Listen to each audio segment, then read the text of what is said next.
तो Joseph Mazzini, नाम याद रखना है। यंग इटली किसके द्वारा, तो जोसेफ मैजनी के द्वारा फाइंड की गई थी। और एक यंग इटली थी और इसी के साथ दूसरी भी थी यंग यूरोप, उसको भी आपको याद रखना है। यंग इटली, यंग यूरोप, ये दोनों किसके द्वारा फाइंड की गई थी, तो ये दोनों फाइंड की गई थी जोसेफ मैजनी के द्वारा। हाँ, यहां से एक और क्वेश्चन बनता है आपसे, इनके बारे में शॉर्ट नोट पूछ लिया जाता है कि जोसेफ मैजनी के बारे में एक शॉर्ट नोट दीजिए, जिसमें आपको लगभग 60 to 70 वर्ड लिखना होता है।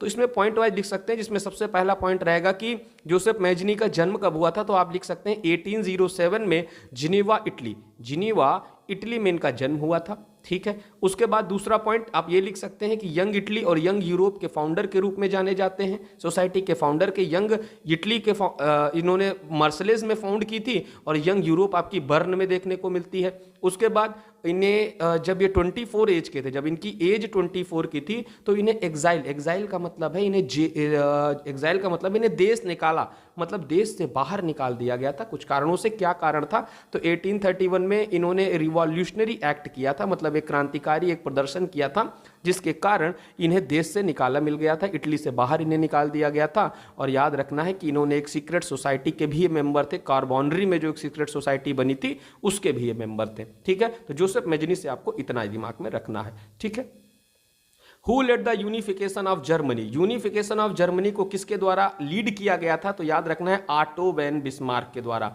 ठीक है, ऑटो वैन बिस्मार्क के द्वारा किस यूनिफिकेशन ऑफ जर्मनी को क्या आगे बढ़ाया गया था, फिर या जर्मनी के यूनिफिकेशन में सबसे बड़ा जो योगदान देखने को मिलता है वो ऑटो वैन बिस्मार्क का ही देखने को मिलता है। उसके बाद है German unification was completed in, German unification कब कंप्लीट हुआ था, तो मैं अगर जर्मन यूनिफिकेशन की बात करूं तो जर्मन यूनिफिकेशन आपका 1871 में कंप्लीट हुआ था। उसके बाद अगर इटली के यूनिफिकेशन की बात करता हूं तो 1861 में कंप्लीट हुआ था। ब्रिटेन के यूनिफिकेशन की बात करता हूं तो ये आपका 1801 में जब आयरलैंड ब्रिटेन में मिल गया था, तो तब मतलब जब 4 कंट्री एक हो गई थी तब ये आपका खत्म हुआ था। ठीक है, तो 3 यूनिफिकेशन आपको पढ़ने हैं यहां से, एक जर्मन यूनिफिकेशन, एक इटली यूनिफिकेशन और एक ब्रिटेन का यूनिफिकेशन। जर्मन यूनिफिकेशन में आपको ऑटो वैन बिस्मार्क के बारे में पढ़ना है, इटली के यूनिफिकेशन में आपको 3 आपके रिवॉल्यूशनरीज के बारे में पढ़ना है, जिसमें मैजनी रहेंगे, आपके काउंट डी कैमिलो केवर रहेंगे और गैरिबल्डी रहेंगे।